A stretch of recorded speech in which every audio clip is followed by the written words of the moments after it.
Welcome back to another technical deep dive here in the debug zone.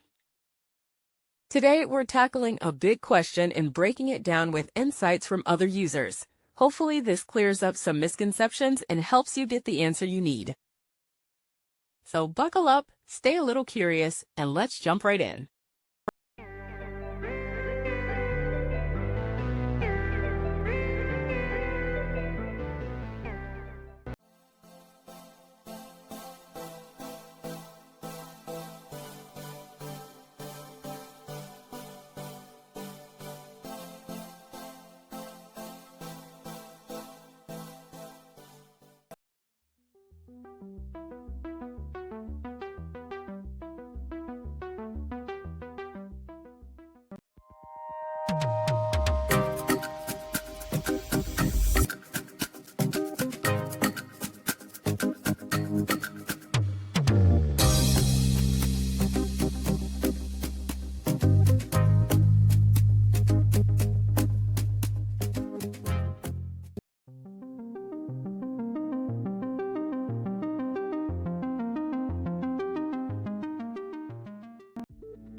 And that's a wrap.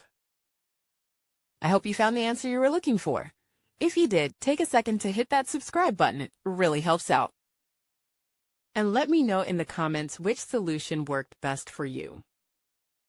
See you next time in the debug zone.